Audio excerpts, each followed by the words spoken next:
Et maintenant, 4 pères perdus évoquent ces guerres du couple. Les enfants sont les victimes. Pour la plupart des enfants, la séparation de parents est une expérience douloureuse et une menace. Ils assistent impuissants à des scènes où leurs parents se déchirent dans la violence, la haine et l'humiliation. Beaucoup d'enfants perdent alors un de leurs parents, le père en général.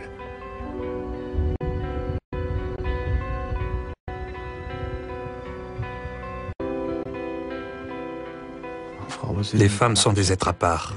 Elles ne vivent pas dans le même monde que nous. Si c'est qu'à moi, je les enverrai toutes sur la lune. Toutes.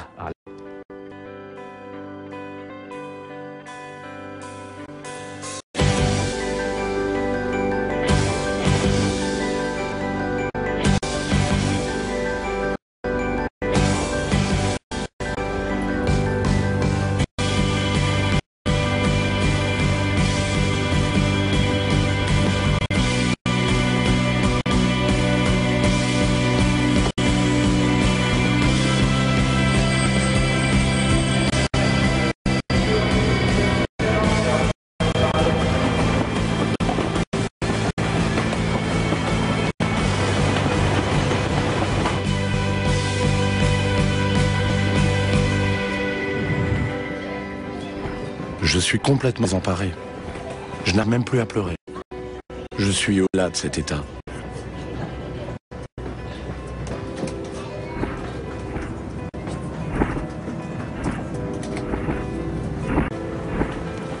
Qu'on m'empêche de voir mon enfant, en tant que père, ça me dépasse complètement.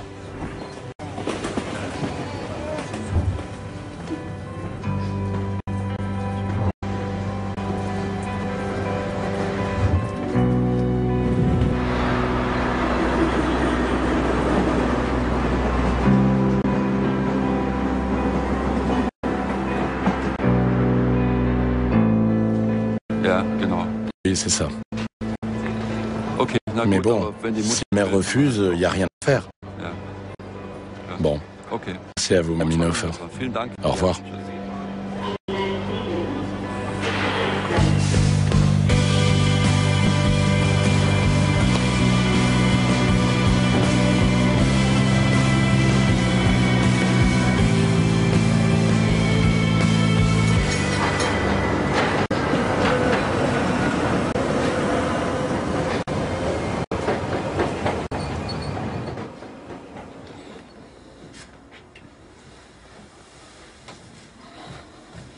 J'ai fait une nouvelle tentative, mais j'échoue une de plus.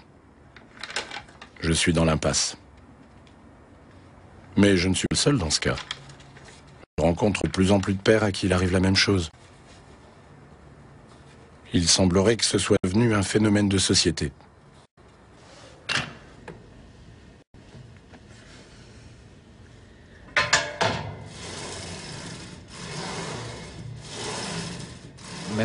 Ne voir dans les hommes que des géniteurs, c'est discriminatoire. C'est comme si on était dans une écurie, à la ferme, et qu'on nous sorte seulement pour la saillie. C'est pire discriminatoire.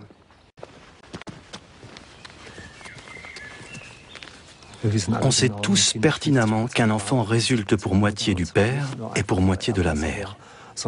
Non seulement sur le plan génétique, mais aussi psychologique. Quand un enfant est amené à repousser l'un de ses parents, il se prive de la moitié de son identité. Tout ça mène à la traumatisation. Ça rend l'enfant malade.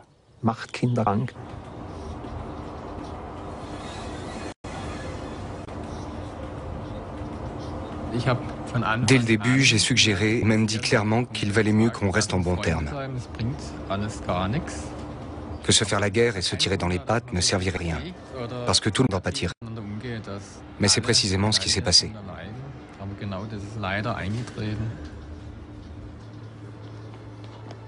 Mes enfants aiment bien venir moi et ça me fait plaisir. Quand je les vois au bout de 2 semaines, il faut que je leur demande « Tiens, tu t'es fait un bleu ? Tu as une dent qui est tombée ?» Je ne vois plus tout ça au quotidien.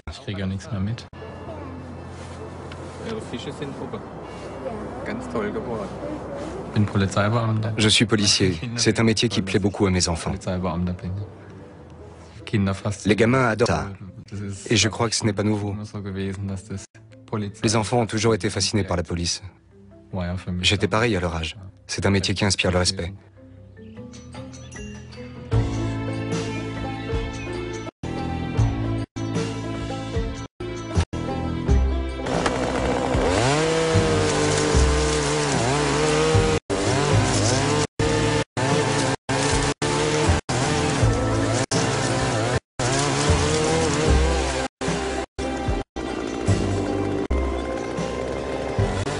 J'ai bientôt 60 ans. Je suis professeur de musique et de morale dans un collège. J'ai rencontré la mère de mes 2 enfants il y a 25 ou 30 ans.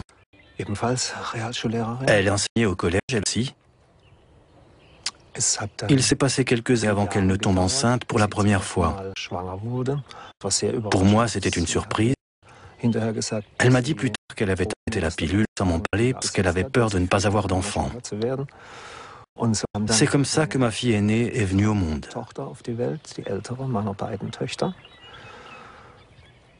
Et 9 ans plus tard, j'ai eu une deuxième fille.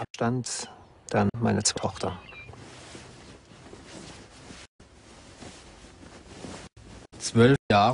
est resté en couple pendant 12 ans et on a été mariés pendant un peu moins de 10 ans.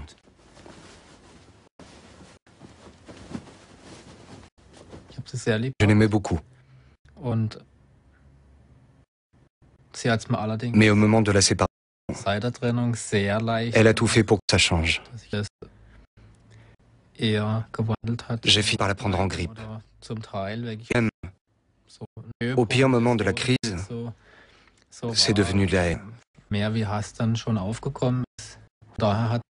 a tout fait pour que je l'oublie, elle, mais pas les enfants.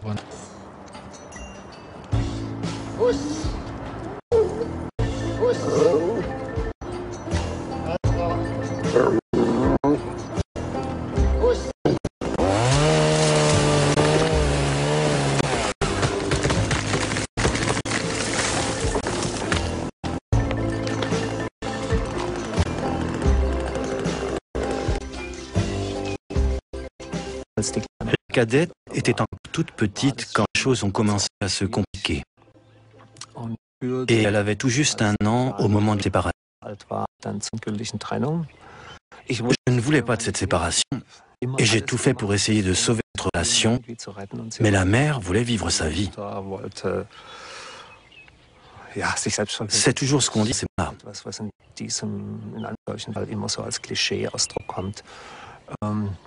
Elle voulait être libre pour pouvoir se réaliser sur le plan personnel et affectif.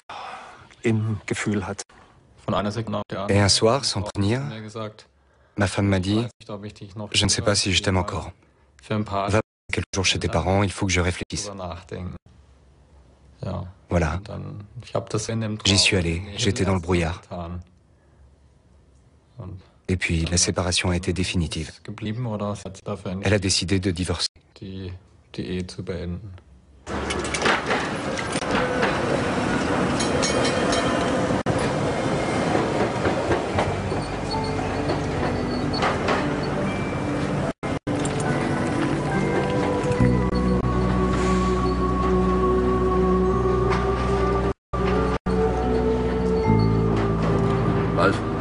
Quelle est la principale différence entre un homme et une femme, à ton avis?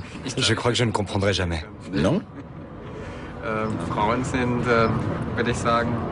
Je dirais que les femmes sont plus compliquées. Elles envisagent les choses à plusieurs niveaux. Alors que nous, les hommes, on raisonne plus simplement. On n'a pas l'esprit aussi retors. Les femmes peuvent dire exactement l'inverse de ce qu'elles pensent ou de ce qu'elles voudraient qu'on fasse. Et je crois que ça nous pose beaucoup de problèmes pour agir au mieux. La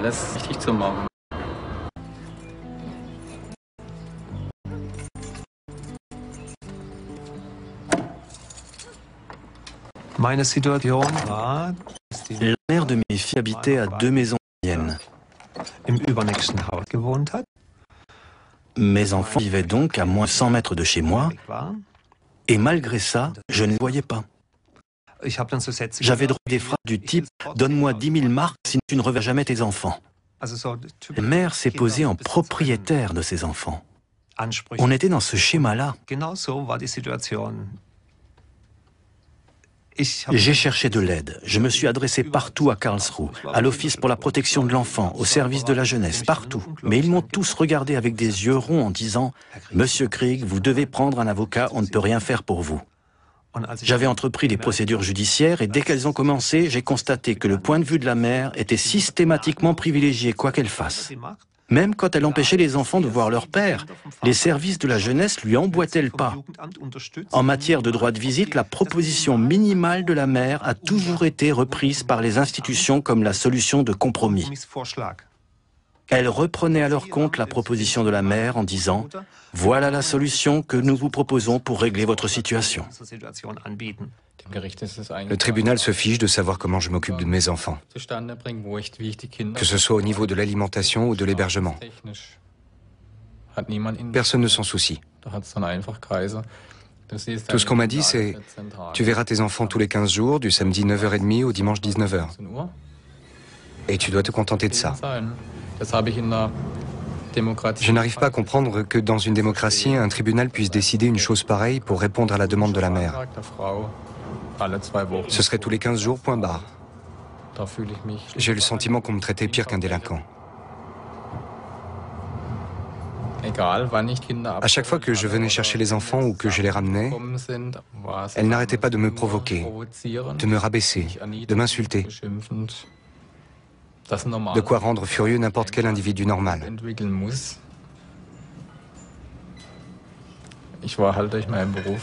Grâce à mon métier, je sais gérer ce genre de choses. Il faut déposer les enfants et filer avant que ça dérape, avant de faire n'importe quoi. Surtout qu'elle n'attendait que ça pour prouver que je n'étais pas maître de moi et qu'on ne pouvait pas me confier les enfants.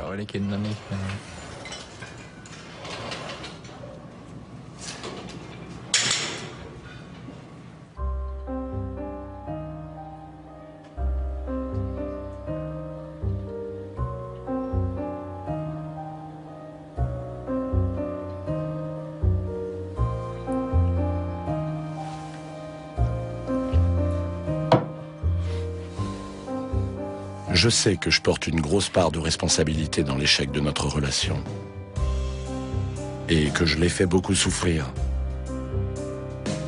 Mais qu'est-ce que notre enfant a à voir là-dedans? Pourquoi ma fille devrait-elle y perdre son père?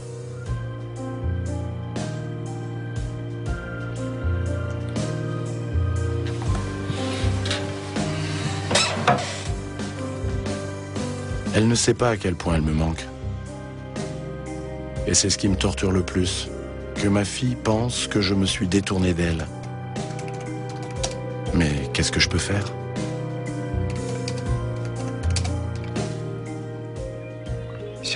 Je n'ai pas vu ma fille aînée depuis 11 ans. Sa mère ne me donne pas non plus de nouvelles. Je sais qu'elle fait des études, mais je ne sais pas comment ça se passe. Je sais qu'elle est étudiante à Mannheim, et c'est à peu près tout. Ça fait des années que je n'ai pas vu de photo d'elle. Je ne sais pas à quoi elle ressemble. J'étais prof, je me suis reconverti. J'enseignais dans une école qui regroupait un collège et un lycée dans un même bâtiment.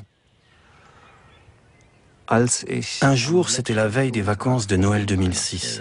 J'étais dans la salle d'informatique, en train de terminer ce que j'avais à faire, quand j'ai remarqué une feuille de papier posée près d'une imprimante. C'était un rapport de stage. J'ai tiqué en voyant le prénom sur la feuille, parce que c'était un prénom très peu courant, et c'était celui de ma fille. Je n'en revenais pas. Ça devait être son rapport de stage. Stage qui commençait en septembre et qui finissait le 23 décembre 2006. C'est comme ça que j'ai appris que ma fille aînée avait enseigné pendant un trimestre à côté de moi, dans la même école, et qu'on avait dû se croiser dans les couloirs.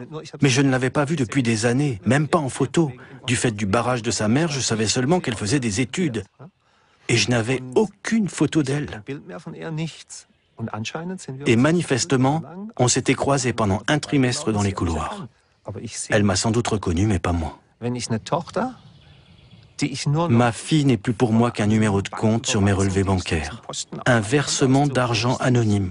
C'est le seul rapport que j'ai avec elle. Mais je sais qu'elle existe, et que je suis son père, et qu'elle sait que je suis son père. Ce lien père-enfant est bien réel. Mais il a pris un tour complètement absurde. Je ne sais pas ce qui se joue au fond de moi et sous quelle forme ça peut ressortir, mais je trouve ça plutôt inquiétant.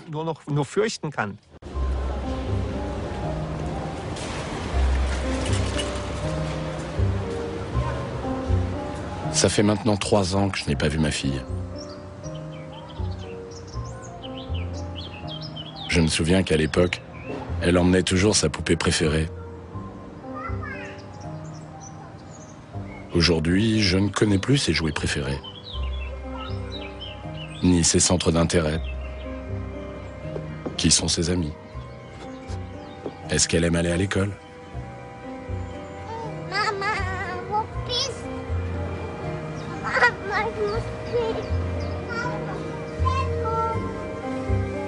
Et est-ce qu'elle pense à moi quelquefois? Je ne sais plus rien d'elle.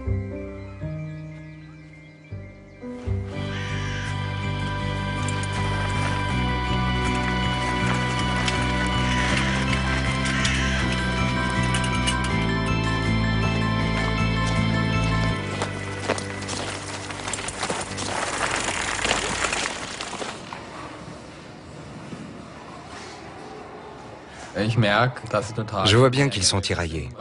Ils ne comprennent pas pourquoi leur papa et leur maman sont séparés et pourquoi ils se comportent de cette façon.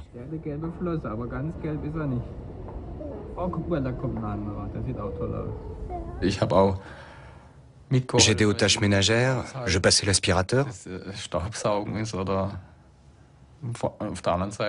Et puis on avait tout. La cuisine intégrée, le lave-vaisselle, le lave-linge, le séchoir. La voiture. À partir de là, je ne sais pas ce qu'une femme peut vouloir d'autre.